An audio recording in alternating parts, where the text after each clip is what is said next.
Today's topic, legacy planning. What I find is that families can be black and white. A lot of families, maybe even a majority of families out there, you're worried about you in retirement. Your greatest value is to never be a burden to your kids or to your heirs. But there is a segment of families out there, maybe you watching right now, that there is a value to leave money to your heirs, maybe even magnify your charitable giving. And so today, let's talk about some key ways to maximize your legacy.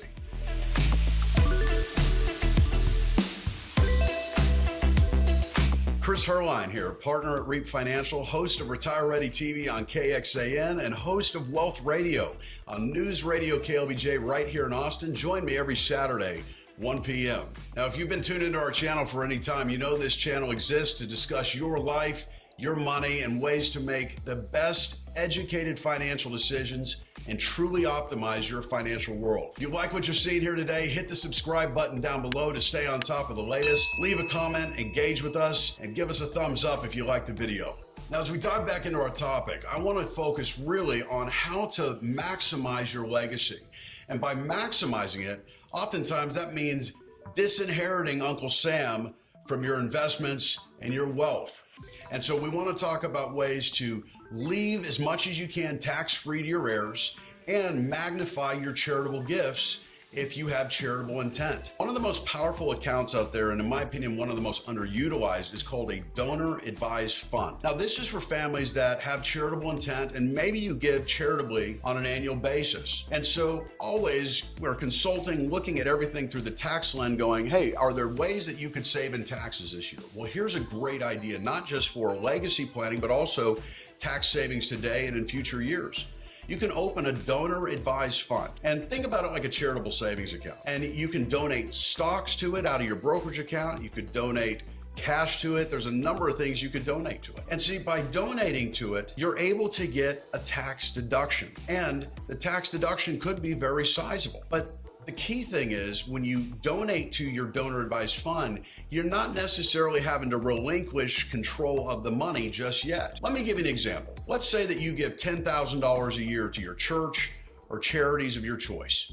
And you're likely going to continue to do that. Let's say you have a large capital gain this year from a stock sale. Maybe you have to exercise company stock. Maybe you sold an investment property, or maybe just your homestead that's highly appreciated here in Central Texas, and you've got a tax bill coming your way. The donor advised fund can act as a very powerful tax savings tool. So getting back, let's say that you're giving $10,000 a year to one or multiple charities. You'll likely continue to do that. Well, what the donor advised fund could allow you to do is maybe bundle up 3-5 years of gifts. So $10,000 a year times 5 years, that's $50,000. So you could donate $50,000 cash or $50,000 in stocks to your donor advised fund. By doing that, you get to take that larger deduction in potentially the year you need it most to offset a large tax bill, Roth conversion, capital gains, etc. Now, by doing this, you are reducing your tax bill. But many of you may say, I don't want to give away $50,000 to one or multiple charities one fell swoop. That's a beautiful thing. With the donor advised fund, what you're able to do is donate the money, donate the stocks, whatever you choose, and that money can be invested in pretty much anything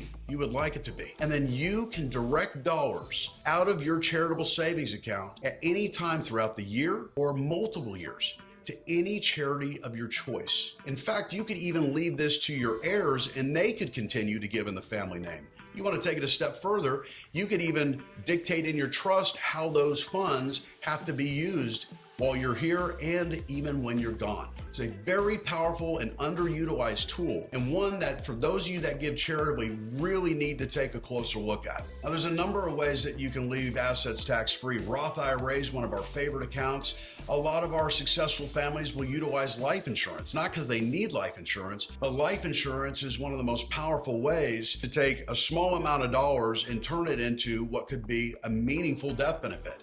And with life insurance, in most cases, it goes 100% to your heirs tax-free. And one little other note, when it comes to designating beneficiaries for your accounts, if you've got IRAs and 401ks, those should be the first accounts you designate as a charity beneficiary. Reason being is if you leave the IRA or 401k traditional accounts to your kids, those dollars will be taxable to them. If you leave them to a qualified 501c3, it goes to the charities tax-free. More of your dollars making a lasting impact in the causes you believe in. Stay tuned to the channel, hit the subscribe button down below, and we'll catch you next week.